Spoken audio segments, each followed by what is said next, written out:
کہ اتنی بڑی قتل و غارت گری کے بعد جو خان صاحب کہتے ہیں کہ انصاف اور امن، دین ہے ہمارا انصاف اور امن کا گہوارہ، کہ ایک معاشرہ کس طریقے سے انصاف پسند ہونا چاہیے، کسی کے ساتھ زیادتی نہیں ہونی چاہیے۔ سب سے بڑی بات یہ کہ دیکھیں آج تک ہم نے 77 سال میں دیکھا کہ پاکستان میں جتنے بھی حکمران آئے انہوں نے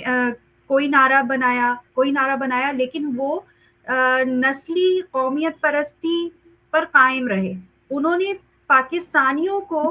کبھی سندھی بن کے دیکھا، کبھی پنجابی بن کے دیکھا، کبھی انہوں نے کہا کہ یہ تو اقلیت ہیں، یہ تو مہاجر ہیں۔ کسی نے کسی بھی پاکستانی کو پاکستانی بن کر نہیں دیکھا، نہ پاکستانی سمجھ کر دیکھا۔ آج جب اتنی بڑی قتل و غارت گری کے بعد خان صاحب نے ایجنڈا دیا ہے، یہ انہوں نے یہ بات بھی ثابت کر دی اور اللہ تعالیٰ ان کی ہر بات کو ثابت کراتا جا رہا ہے کہ یہ کبھی نہیں ہوا تاریخ میں۔ انہوں نے یہ ثابت کر دیا کہ جو لوگ ہمارے اوپوننٹ ہیں، جو ہمارے ساتھ ظلم و ستم کر رہے ہیں، ان کو ہم پاکستانی کی حیثیت سے نہیں دیکھ رہے۔ حالانکہ ایک حکمران کی یہ ذمہ داری ہوتی ہے کہ وہ سندھی کو سندھی بن کے نہ دیکھے، وہ پنجابی کو پنجابی بن کے نہ دیکھے، وہ پٹھان کو پٹھان نہ دیکھے، وہ پاکستانی دیکھے۔ ایک خاکروب ہے، وہ خاکروب کو نیچ ذات سمجھ کے نہ دیکھے۔ یہاں تو ایسا لگتا ہے جیسے برہمن بیٹھے ہوئے اور باقی سارے نیچ ہیں،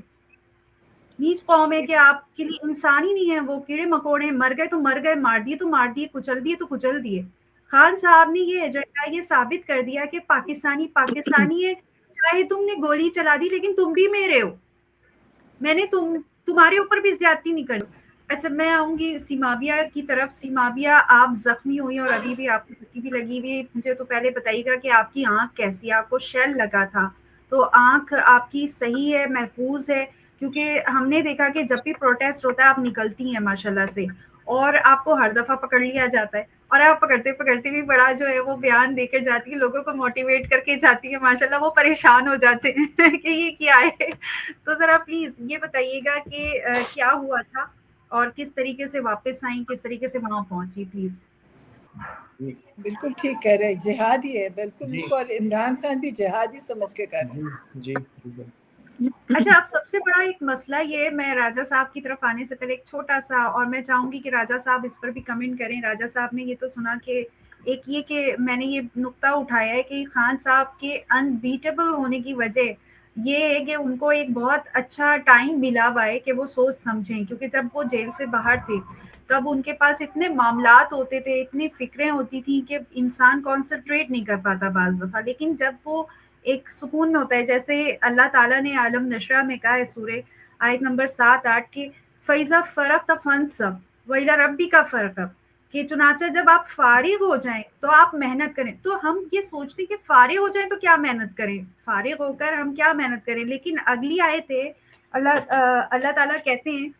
کہ اور اپنے رب کی طرف بس آپ رغبت کیجیے، یعنی آپ کو فراغت مل گئی ہے تو اب آپ اپنے رب کی طرف آ جائیں، کیونکہ جب آپ معاملات میں دنیاوی معاملات میں بزی تھے آپ کو اپنے رب کی طرف رجوع کرنے کا وقت نہیں مل رہا تھا، تو اب آپ فراغت پا گئے، آپ کو فری ٹائم مل گیا ہے، تو بس آپ اللہ تعالیٰ سے لو لگا لیں تاکہ اللہ تعالیٰ سے رشتہ۔ اب انہوں نے اتنا لمبا ٹائم دے دیا ہے خان صاحب کو کہ وہ بہت اچھے سے وہ اسٹڈی بھی کر رہے ہیں، ظاہر ہے ایک پازیٹیو انسان ہوتا ہے تو وہ اپنا جو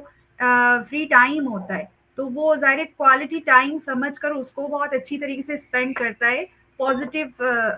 ایکٹیویٹیز میں۔ تو اب یہ تو انبیٹیبل ہو گئے، میرا خیال میں ان کو یہ سب کچھ روکنے کے لیے فوراً خان صاحب کو رہا کرنا چاہیے۔ کیوں جی راجہ یعقوب صاحب کیا کہتے ہیں آپ اس بارے؟ بالکل، میں یہاں پہ ایک چیز چاہوں گی کہنا کہ آپ نے رانی آپ ہی کہا کہ خان صاحب کو انہوں نے جیل میں ایسے رکھا ہوا ہے جیسے قیدیوں کو، لیکن ہمارے یہاں تو قیدی بھی قیدیوں کی طرح نہیں رکھے جاتے، یہ بڑی ہماری بدقسمتی ہے۔ کہنے کو ہماری مملکت اسلامی جمہوریہ پاکستان ہے، لیکن آپ یہ دیکھیں کہ قیدی کے لیے یا ہر کوئی بھی ایکسپیکٹ آف لائف ہو تو اللہ تعالیٰ نے ہمیں ایک پورا ایک نظام بتایا ہے کہ کس کے ساتھ کس طرح کا سلوک کرنا ہے۔ تو اگر آپ دیکھیں تو ہمیں یہاں پر اس طرح سے کیٹیگرائز کرنے کی ضرورت نہیں ہوتی جیلوں کو، کیونکہ ظاہر ہے اگر ایک عام قیدی بھی ہے، ایک عام ملزم بھی ہے یا مجرم بھی ہے تو اس کو بھی اس کے بنیادی حق دینے کا تو پوری ذمہ داری بنتی ہے حکومت کی. صفائی ہونی چاہیے، ستھرائی ہونی چاہیے، موسم سے حفاظت ہونی چاہیے، گرم ٹھنڈ کا مسئلہ اس کا جو ہے ریزالو ہونا چاہیے، اس کی غذا پراپر ہونی چاہیے. کیونکہ اگر ایک انسان مجرم ہے، اٹ ڈزنٹ مین کہ آپ اس کو تکلیف دیں. آپ کو یہ اللہ تعالیٰ نے حق نہیں ہے کہ اس کو تکلیف دیں، اس کو سزا دینی ہے آپ نے. اور سزا اگر ظاہر ہے جب تک اس کو موت مل گئی، اگر سزائے موت دے دی تو موت تک آپ کی ذمہ داری ہے وہ کہ آپ اس کا خیال رکھیں. اور اگر اس کو کوئی قید سنائی گئی تو جب تک وہ آپ کی قید میں، آپ کی ذمہ داری کہ آپ اس کی تربیت کریں، تعمیر کریں اس کی، تاکہ وہ جب نکلے تو دنیا اس کے لیے خالی نہ ہو، وہ ایک بہت اچھا انسان بنے، معاشرے کے لیے ایک پازیٹیو پرسن بنے. لیکن فارچونیٹلی ہمارے یہاں صرف نام ہے اسلام کا، ہم اس پر بالکل فالو نہیں کر رہے. اور شاید یہی بات ہے کہ یہ بات بڑا اچنبھا لگ رہی ہوگی پاکستان حکومت کو، کیونکہ وہ تو یہ سوچ رہی ہوگی اب تو ہم نے گولیاں چلا دی ہیں، اب تو وہاں سے آئے گا. کیونکہ پٹھان قوم تو ویسے ہی کہلائی جاتی ہے. ہم نے بڑے جوک سنے، مذاق سنے کہ ہم کہتے تھے کہ جی انڈیا کے پاس ایک قوم ہے جس کا جو ہے 12 بجے جو ہے وہ ہوتے ہی 12 بج جاتے ہیں تو اس کا دماغ گھوم جاتے ہیں. تو ہم نے کہا ہمارے پاس تو ایک ایسی قوم ہے جس کا 24 گھنٹے دماغ گھوما رہتا ہے، وہ پٹھان قوم ہے. تو انہوں نے کہا پٹھان ماشاءاللہ ویسے ہی جوشیلے ہوتے ہیں، جذبات میں آ کر اب تو ہوگا گھمسان کا جنگ اور ہم ان کو گلٹ کر کے اور جو چاہیں گے کریں گے. جب ابھی گلٹ نہیں ہے، 9 مئی کا ایک سانحہ کر کے ان لوگوں نے اتنا کچھ کر دیا ہے 9 مئی کے نام پر. تو وہ تو بیٹھے ہوئے تھے تیار. اور خاص کر جب علی امین گنڈا پور صاحب نے بیان دیا تھا کہ گولیوں کا جواب گولیوں سے ہوگا، اب ہم آئیں گے تو تم دیکھنا، گولیاں جب ہماری طرف سے چلیں گی تو ہم دیکھتے ہیں کہ کون کھڑا رہے گا، تم مذاق اڑا رہے ہو. تو ان کو تو پورا یہ تھا بھروسہ کہ اب ایجنڈا آئے گا اور بولیں گے کہ ٹھیک ہے اب آپ جو ہے ٹینک لے آؤ، ہم اس کے بھی آپ کو اگینسٹ دیں گے جواب، گولیوں کا جواب گولیوں سے. تو یہ تو ان لوگوں کے لیے بڑے اچنبھے کی بات ہے. اچھا میں سیمابیہ کی طرف آنا چاہوں گی، کیونکہ سیمابیہ اس وقت ہمارے پروگرام میں سندھ کو پنجاب کو ریپرزینٹ کر رہی ہیں. اس کے بعد میں سندھ کی طرف آؤں گی. سیمابیہ پنجاب کو بڑی ہی جو ہے وہ گالیاں پڑی، بہت برا بلا کہا جا رہا ہے کہ پنجاب نہیں نکلا، پنجاب نہیں نکلا. حالانکہ آپ تھی وہاں پر، اور بھی لوگ تھے پنجاب سے جو پنجاب سے ڈائریکٹ نہیں جا سکے، لیکن وہ کے پی کے تھرو گئے یا کسی طریقے سے پنجاب سے بھی پہنچے. ٹھیک ہے، تو آپ بتائیں آپ مطلب آپ کے ساتھ کتنے لوگ تھے ماشاءاللہ، اور کس طرح سے آپ لوگ پہنچے. اور وہاں پر جب یہ سانحہ ہوا ہے تو میں نے یہ بھی پڑھا کہ جی سیمابیہ طاہر بھی وہاں دیکھی گئی، لیکن جب گولیاں چلنے کا وقت تھا، کیونکہ یہ پروپیگنڈا ہوا کہ جی لیڈرز کو شاید پتا تھا کہ یہ سب ہونا ہے، اس لیے وہ تو سارے گم ہو چکے تھے گولیاں چلنے سے یا بلیک آؤٹ سے پہلے. تو ذرا پلیز یہ بتائیے، کیونکہ پنجاب کے اوپر بڑی انگلیاں اٹھ رہی ہیں. جی سیمابیہ. سیمابیہ ویسے تو ہمیں اندازہ ہے کہ پنجاب پہ اتنا ظلم اور اتنی سختی کیوں کی گئی ہے، لیکن پھر بھی آپ کیا سمجھتی ہیں. اور دوسری بات یہ کہ مجھے ذرا یہ بتائیں، کیونکہ ظاہر ہے آپ ماشاءاللہ سے ایک تو خاتون ہیں، سیاست میں خاتون کا ہونا ایک بہت بڑی علامت ہوتی ہے، بہت بڑی بات ہوتی ہے، اور سینسیبل خاتون کا ہونا وہ اس سے بھی بڑی بات ہوتی ہے. دوسرا ماشاءاللہ آپ جو ہے یوتھ کاؤنسل کی پریزیڈنٹ ہیں. تو مجھے یہ بھی بتائیں تاکہ آپ کے سننے والوں تک یہ آپ کی خود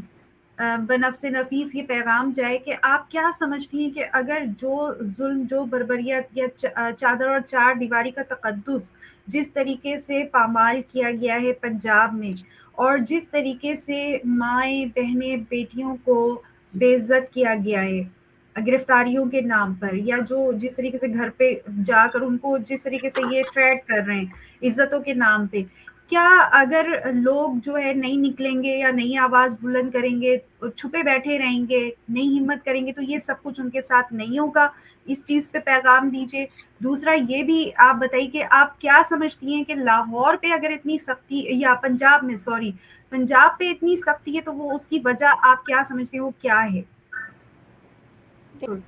جی راجہ صاحب، میں یہ چاہوں گی کہ آپ اس پہ اپنا ایک موقف دیجیے کہ جو سیمابیہ نے کہا جو ہم بھی جانتے ہیں، اور خان صاحب کا بھی زمان پارک اور لاہور میں، جبکہ کے پی کے لوگ یہ بہت چاہتے تھے کہ زمان پارک سے خان صاحب شفٹ ہو جائیں جب ان کو گرفتار کرنے کی باتیں ہوتی تھی. تو بارہا یہ کہا گیا کہ آپ کے پی کے آ جائیں، آپ وہاں پر محفوظ رہیں گے. لیکن خان صاحب نے لاہور پنجاب نہیں چھوڑا. اس کی وجہ تو ہم بھی جانتے ہیں، لیکن اس کے بعد ہم نے جو پنجاب پہ ہوتا ہوا دیکھا، جو ظلم و ستم اور اس کی تمام حدیں پار کی گئی، مطلب یہ کسی مسلمان سے یا کسی بھی مذہب سے تعلق رکھنے والا، لیکن وہ انسانیت پہ اگر بلیو کرتا ہوگا، اس کو عزت کا پاس ہوگا، تو وہ اس حد تک نہیں جائے گا کہ وہ لوگوں کی عزتوں تک جائے. یہ سب ہم نے جب دیکھا تھا، جب پاکستان جو ہے وہ تحریک چل رہی تھی پاکستان کی آزادی کی، اس وقت ہم یہ کہہ سکتے ہیں کیونکہ وہ ہندو تھے، کیونکہ وہ سکھ تھے، تو انہوں نے عزتوں پر ہاتھ ڈالا. لیکن یہ تو ایک مطلب یہ وہ دکھ ہے ہمارا کہ ہم اس کو محسوس بھی نہیں کرنا چاہیں گے کہ ہمارے ساتھ آج جو ہماری عزتوں کے ساتھ ہوا پنجاب میں، وہ ہمارے ہی مسلمان بھائیوں نے، کلمہ گو بھائیوں نے کروایا. اور وہ ان لوگوں کے تھرو کروایا کہ جو لوگ عزتوں کے، جو لوگ املاک کے محافظ ہوتے ہیں. تو اتنی حدیں پار کر دی گئیں کہ اس کے بعد کچھ نہیں بچتا. تو اس کا جو سدباب ہے اور اس پر حکمت عملی پنجاب کے لوگوں کے لیے کیا ہونی چاہیے، ان کو کیا آج اتنا سب کچھ سمجھنے کی ضرورت ہے کہ اتنا سب کچھ جو ہوا ہے وہ کس لیے ہوا ہے ان کے ساتھ، اور اس کو کس طریقے سے وہ فیس کر سکتے ہیں، ان کو کس طریقے سے یہ صورتحال فیس کرنی چاہیے. جی پلیز. میں نازش کی طرف آنا چاہوں گی. سندھ کی آپ ترجمانی کر رہی ہیں آج ہمارے ساتھ، بتائیے گا کیا ہوا سندھ میں، آپ نکل سکیں؟ آپ کے جو ایریا ہے ماشاءاللہ آپ آئی جی سندھ ہیں پی ٹی آئی کی، تو پلیز ذرا بتائیے گا، اور یہ بھی بتائیے گا کہ اس دن سندھ میں کیا ہو رہا تھا، کیونکہ ظاہر ہے روکا جا رہا تھا. جیسے پنجاب میں ہم نے دیکھا کہ پنجاب بلاک کر دیا کہ لوگ نہ نکل سکیں. ہمیں پتہ ہے کہ حلیم عادل شیخ صاحب کا جو قافلہ تھا وہ لوٹا گیا، ان کو روکا گیا. تو پلیز آپ اپنے ایریا کے بتائیے گا پلیز، کیونکہ آپ انٹیریئر سے ہیں. سندھ کا یہ حال جو میں نے آپ کو بتایا ہے، یہ بالکل ہم نے یہ سنا تھا کہ جب یہ لوگ اپنے احتجاج کرتے تھے، جلسے کرتے تھے، اپنے جلسے کرتے تھے، اس میں بریانی کی دیگیں بانٹتے تھے. وہ بریانی کھا کے بھائی لوگ اس میں بیمار تو ہوتے تھے، یہ پتہ چلتا تھا کہ پانی 16 بھی پوری ڈشز ہے، رکھتے تھے خدا نخواستہ کہ شادی کی دودھ کسی طرح. اور چیز سے نہ پلا رہے ہو بچوں کو. اچھا رانی آپ ہی، یہاں پہ میں آپ سے بحیثیت انسان ایک سوال پوچھوں گی کہ بحیثیت انسان آپ ان اداروں سے ایسے موقع پر کیا ایکسپیکٹ کرتے ہیں کہ اگر ان کو، کیونکہ دیکھیں یہ آرگیو تو ہر کوئی کہتا ہے کہ جی میرے بچوں کا سوال ہے، میں کما رہا ہوں، لیکن یہ بھی تو ہے کہ بحیثیت انسان اور بحیثیت مسلمان ہم اپنے بچوں کو کون سا نوالا کھلا رہے ہیں؟ کیا یہ ہماری کسی بھی سروسز کا جو ہے یہ حق پورا ہونا ہے کہ اگر آپ کو ایک ایسا آرڈر دیا جا رہا ہے جو آپ خود بھی جانتے ہیں کہ یہ غلط ہے، تو ایسے میں آپ بحیثیت انسان ان کی کیا ذمہ داریاں بنتی تھیں جن لوگوں نے یہ آرڈر مانے اور یہ سب ظلم کیے؟ رانی آپ ہی، میں آپ سے ایک درخواست کرنا چاہوں گی، 5-10 منٹ آپ ہمیں اور دے دیں، کیونکہ آپ نے سندھ کی نمائندگی دیکھ لی یہاں پر ماشاءاللہ. پنجاب کی ہمارے پاس بلوچستان سے بھی ہیں کاکڑ صاحب، داؤد شاہ کاکڑ صاحب پریزیڈنٹ ہے بلوچستان کے، اور بہت ہی ماشاءاللہ خان صاحب کے ان سپاہیوں میں سے جن کو قوم کو سلام کرنا چاہیے. تو سب سے پہلے میں کاکڑ صاحب کو خوش آمدید کہوں گی. وہ جو ہے ڈائریکٹ تو نہیں آ پائے کیونکہ ان کے نیٹ کا پرابلم ہے، اس لیے وہ ہمیں نہیں نظر آ سکتے. عارف کے ساتھ وہ فون پہ موجود ہیں. تو کاکڑ صاحب آپ پلیز، رانی آپ ہی یہاں پہ موجود ہیں، تو آپ پہلے ان کو کوئی پیغام دینا چاہتے ہیں، ان سے بات کرنا چاہتے ہیں تو پلیز. اور تھوڑا سا پھر اپنا جو خان صاحب نے یہ ابھی لائے عمل دیا ہے پرامن اور بہت ہی انوکھا، انہوں نے تاریخ رقم کر دی، اس پر پھر آپ تبصرہ کیجیے گا. جی پلیز کاکڑ صاحب پہ روک دیجیے گا، اس کو بعد میں کنٹینیو کیجیے گا. میں آپ سے، کیونکہ رانی آپ ہی جو ہے انہوں نے معذرت چاہیے، ان کے پاس کم وقت ہے. میں ایک سوال آپ سے پوچھنا چاہوں گی، اور تاکہ وہ میں چاہ رہی ہوں کہ رانی آپ ہی سن لیں. تو ابھی جو یہ خان صاحب نے جو لاہے عمل دیا ہے، یہ جو سویلین جو کہا ہے کہ ہم نافرمانی کریں گے اگر ہمارے مطالبات جو ہے 14 تاریخ تک نہیں مانے جاتے، اور وہ مطالبات بھی صرف انہوں نے جو ہے کمپریسڈ کر کے صرف 2 بڑے مطالبات کر دیے جو کہ اتنے مشکل نہیں ہیں، جس پر یہ تبصرے کی جا رہی ہیں کہ یہ بھی حق پر مبنی مطالبات ہیں اور یہ کوئی پس و پیش نہیں ہونی چاہیے جو ان لوگوں کے ساتھ مذاکرات کیے جا رہے ہیں ان کو ماننے میں. لیکن آج جو صورتحال ہم دیکھ رہے ہیں کہ وہ لوگ مذاکرات کی طرف یا اس طرف نہیں جانے والے ہیں، وہ تو ہمیں اندازہ بھی ہے. تو آپ کیا بتائیں گے کہ جو بلوچی ماشاءاللہ ہمارے بھائی ہیں، کیونکہ ظاہر ہے آپ لوگ وہاں تھے پختون بھائیوں کی، پنجابی بھائیوں کی جو شہادتیں ہوئی ہیں، بلوچی بھائیوں کی جو شہادتیں ہوئی ہیں، اس پر آپ سب کا جو آ رہا تھا رد عمل کہ ہم اپنے خون کا بدلہ لیں گے، لیکن پھر خان صاحب بہت پرامن طریقے سے احتجاج پہ گئے. تو اس پر اب آپ بتائیے کہ وہاں بلوچ میں اور وہاں جو پختون بھائی ہیں یا جو بھی کمیونٹی جو پی ٹی آئی اور خان صاحب کو لیڈر سمجھنے والوں کی ہے، تو ان کا کیا رد عمل آ رہا ہے، وہ اس فیصلے پر کیا رد عمل دے رہے ہیں؟ جی پلیز.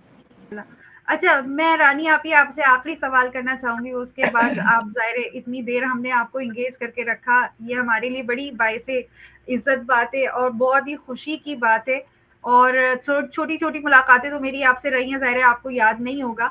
اور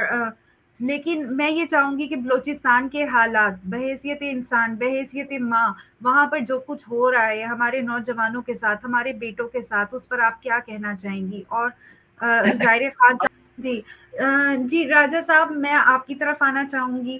کہ آپ یہ بتائیں کہ خان صاحب نے جو اب ایجنڈا دیا ہے، اور ماشاءاللہ بہت پازیٹیو اور بہت ہی امپیکٹ فل ایجنڈا ہے اگر اس پر صحیح سے عمل ہوا، کیونکہ آپ یہ دیکھیں کہ پی ٹی آئی کا جو بائیکاٹ لوگوں نے کیا ہے، جو ادارے ہیں عسکری ادارے ان کا، اس میں پی ٹی آئی کا یا خان صاحب کا کوئی بھی جو ہے وہ پارٹ نہیں ہے، کوئی بھی حصہ شامل نہیں ہے، لیکن لوگوں نے اپنے جو احساسات اور جذبات کا جو عکاس کیا ہے ان لوگوں کا بائیکاٹ کر کے، اس پہ آپ دیکھ رہے ہیں کہ وہ کس طرح سے آرگیوز دے رہے ہیں کہ جی یہ تو ایک نیکی کا کام ہے، ہمیں شوق نہیں ہے کہ ہم بزنس کریں، اور یہ تو شہداء. تو پہلی بات یہ ایک سوال اٹھتا ہے کہ شہداء کی جو ہے وہ ٹیک کیئر کرنے کے لیے کوئی اور طریقہ نہیں تھا کہ وہ اتنی پورے ملک میں آپ ایک جال بنا لیں، بین الاقوامی سطح تک بھی ہوگا یہ، لیکن ملک میں ہی آپ نے ایک پورا بزنس کا اسٹرکچر کھول دیا، جس کی وجہ سے بہت سارے جو عوام تھی ان کا بھی حق مارا گیا، وہ اس طریقے سے بزنس نہیں کر سکتے، ان کے لیے کافی رکاوٹیں ہوئی. تو اب جو خان صاحب نے ایجنڈا دیا ہے اس پر کیا آپ سمجھتے ہیں کس طریقے سے عمل ہونا چاہیے، اور کس طریقے سے یہ امپیکٹ کتنا زوردار، کہاں تک یہ امپیکٹ لا سکتا ہے، تاکہ لوگوں کو پتہ چلے کہ یہ کتنی گہری بات ہے جو خان صاحب نے کی ہے؟ جی سر. اچھا سر، ہم نے یہ لفظ نہیں سنا تھا یا اتنا اس کو ظاہر کبھی امپلیمنٹ نہیں ہوا، تو سول ڈس اوبیڈینٹ میں یا جو سول نافرمانی ہے اس میں کیا کیا نکات آ سکتے ہیں؟ یہ نافرمانی کن کن طریقوں سے کی جا سکتی ہے؟ اس میں کیا کیا مطلب کیا کیا عوامل یا وہ عمل جو کہ انسان کر سکتا ہے، وہ ذرا بتائیے گا پلیز. اچھا عارف، میں دیکھ رہی ہوں کہ نازش فاطمہ نے بہت ہمیں وقت دیا، وہ تھکی ہوئی لگ رہی ہیں، تو میں چاہوں گی ایک اختتامی بات جو ہے وہ میں کروں، اور اس کے بعد اگر وہ آرام کرنا چاہیں تو وہ اجازت لے سکتی ہیں. تو نازش کا تعارف، میں جو ہے ناصر میر صاحب نازش ہوتی ہے ہماری، یہ additional secretary P T I Sindh ہیں، ماشاءاللہ سے روڑی سے ان کا تعلق ہے، روڑی سے تعلق ہے نا اگر میں غلط نہیں حیدرآباد سے، اور ماشاءاللہ سے بہت ہی ایکٹیو رہتی ہیں، ان خواتین میں سے ہیں جو کہ ہمیں سیاست کے میدان میں جن کی ضرورت ہوتی ہے، اور خاص کر سندھ جیسے جو ہے صوبے سے. تو نازش، میرا آپ سے یہ سوال ہے کہ جو خان صاحب نے ایجنڈا دیا ہے سول نافرمانی کرنے کا، کیونکہ مذاکرات میں تو انہوں نے دو اپنی شرائط رکھ دی ہیں، اب مذاکرات اگر نہیں ہوتے تو آپ کیا سمجھتی ہیں کہ سندھ میں سول نافرمانی کس قدر کامیاب رہ سکتی ہے؟ یہ ذرا بتائیے گا. تو ظاہر خان صاحب کا جو یہی آیا ہے، اور ہم نے بھی جتنا جرنلسٹ کو سنا ہے وہ اپنا یہی بیان دیتے ہیں کہ خان صاحب نے یہی بات کی ہے کہ دیکھیں گے کہ وہ کہاں تک جائے گا جب شروع ہوگا. تو ظاہر وہ ڈیپینڈ کرے گا اوپوننٹ پہ کہ وہ کہاں پر کتنی دکھاتے ہیں کہ وہ دوستانہ پرامن جو ہے حکومت کو اپنے فیصلوں سے اس کو اس کا حق دیتے ہیں، کیونکہ ابھی تک تو انہوں نے نہیں دیا حق، جو کہ حکومت ہے، ظاہر خان صاحب کی حکومت ہے، پی ٹی آئی کی حکومت ہے، تو اس کو تو اس کا حق نہیں دیا، لیکن اب دیکھتے ہیں. اور دوسری بات یہ کہ اس میں اوورسیز کتنا حصہ لے سکتے ہیں، کیونکہ ابھی ابھی میرے ذہن میں آیا ہے کہ پھر اوورسیز کی بھی تو زیادہ، کیونکہ بحریہ ہو گیا اور ڈی ایچ اے ہو گیا، وہاں پر پراپرٹی تو اوورسیز کی بھی بہت ہے. اچھا سر، ایک آخری سوال میں آپ دونوں سے کرنا چاہوں گی کہ آج کیونکہ ظاہر رانی آپ ہی تھیں تو میں جو حالیہ ہماری اور آج کی جو اپڈیٹس ہیں اس پہ بات نہیں کر رہی تھی کیونکہ وہ ظاہر ان کا تعلق سیاست سے ہے نہیں، دیٹس وائی. اور تو یہ بتائیے گا آج جو اب انہوں نے کیا ہے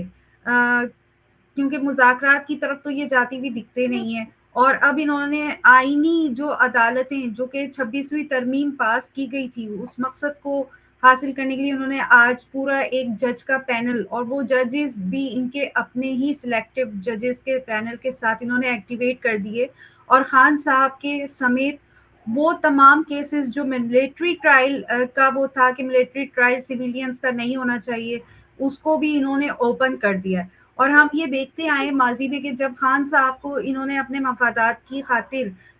جو ہے وہ جیسے جج حسنات صاحب تھے، ٹھیک ہے، پھر قاضی فائز عیسیٰ صاحب نے جو جتنی جلدی ہیئرنگز کر کے جو ہے سزائیں سنائی تھی، اور اب جو یہ کیسز اوپن کیے ہیں تو اس سے تو یہی لگ رہا ہے کہ یہ انہوں نے ایک مطلب وار کر دیا کہ جی آپ تو پرامن ہیں لیکن ہمارے پاس یہ راستے بھی ہیں، اور ہم نے تو آئینی ترمیم کی ہی اسی لیے تھی کہ ہم اپنے مفادات حاصل کر سکیں، اور جو عدالت اب فیصلے سنائے گی ملٹری ٹرائلز وغیرہ کے اور جو کیسز انہوں نے بند رکھے ہوئے تھے، تو اس کا جو ہے وہ سدباب کیسے کیا جا سکتا ہے، اس کے جو اثرات ہیں کیونکہ وہ ججز بھی سارے ان کے اپنے تو فیصلے بھی ان کے اپنی ہی مرضی کے آئیں گے، اور ہو سکتا ہے کہ بہت تیزی کے ساتھ یہ اسی طریقے سے ان کی ہیئرنگ اور وہ مقدمات چلائیں اپنے مفادات کو حاصل کرنے کے لیے. تو اس پر سدباب کیسے کیا جا سکتا ہے اور کیسے پریشر ڈالا جا سکتا ہے کہ یہ جو ان کی ایکٹیویٹی ہے یہ سلو ہو. جی سر راجہ صاحب میں آپ کی طرف اسی جو ہے ٹاپک پر آؤں گی، آپ کیا کہتے ہیں؟ کیونکہ اچھا ساتھ میں ایک اور پوائنٹ بھی، مولانا فضل الرحمان بھی ہیں ظاہر ہے، اب اگر ایک ہی گھر کا صدر بھی ہو جائے گا، وزیر اعظم بھی ہو جائے گا، تو اس میں تو پھر مولانا صاحب تو پھر چیخیں گے، لیکن ایسا نہیں لگ رہا کہ انہوں نے روک اور جو ہے وہ کوئن چلانے کی کوشش کی ہے کہ چلو اگر مولانا فضل الرحمان صاحب اس دفعہ ان کے جو ہے وہ باتوں میں نہ آئے تو کم از کم ان کے پاس آئینی عدالتیں موجود ہوں گی. سر ابھی میرے دماغ میں ایک بات آئی ہے، ایک پوائنٹ آیا، میں چاہتی ہوں کہ یہاں پہ شیئر کروں، اور اگر آپ لوگوں کی اجازت ہوگی تو اس کے بعد ہم پروگرام کو ختم کرنا چاہیں گے. مجھے آج یہ احساس ہو رہا ہے کہ ریورٹ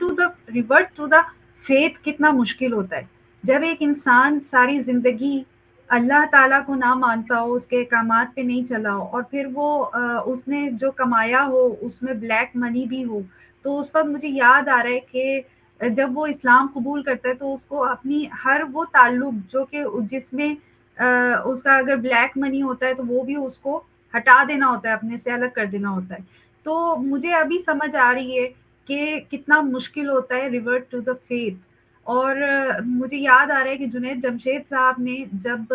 جو ہے وہ اپنے آپ کو بدلنا شروع کیا تھا تو اس وقت انہوں نے کہا کہ میں بڑا پریشان تھا کہ میری ساری کمائی تو میوزک کی ہے، میوزک حرام ہے، اور اگر میں نے اس کو ہٹا دیا، اپنے سے الگ کر دیا، تو میرے پاس تو کھانے کے لیے کچھ نہیں بچے گا. تو انہوں نے کہا، انہوں نے اپنا واقعہ سنایا تھا کہ میں نے کہا کہ چلو ٹھیک ہے، اللہ تعالیٰ نے ہی مجھے اپنی طرف واپس لایا ہے اور اللہ تعالیٰ ہی کھلانے والا ہے. تو انہوں نے کہا کہ میں نے وہ سب کچھ خیرات کر دیا جو میں نے آج تک کمایا تھا، اور اس کے بعد میرے پاس کچھ نہیں تھا. پھر میں اپنے ایک دوست کے پاس گیا، اس سے بولا یار یہ مسئلہ ہے، مجھے تھوڑا ادھار دو، مجھے کوئی کاروبار کرنا ہے. پھر وہ ہم دونوں مل کر بیٹھے اور ہم نے کہا کہ کیا کریں. تو ہمارے ذہن میں یہ آیا کہ کیونکہ ظاہر فیشن انڈسٹری سے تعلق تھا تو پھر انہوں نے جے ڈاٹ شروع کیا، اور آج ہم دیکھتے ہیں ماشاءاللہ کہ جے ڈاٹ کہاں پہنچ گیا. اب یہی صورتحال اگر ابھی میرے ذہن میں آئی تھی کہ یہ جو اتنی لمبی یہ چلی جا رہی ہے جنگ کے، حقدار کو اس کا حق نہیں دیا جا رہا، تو کہ بھائی گورنمنٹ خان صاحب کی، لوگوں نے گورنمنٹ خان صاحب کو دے دی، اور خان صاحب بولتے ہیں کہ آپ لوگوں نے جو کرپشن کی ہے اس کا آپ کو حساب دینا ہوگا.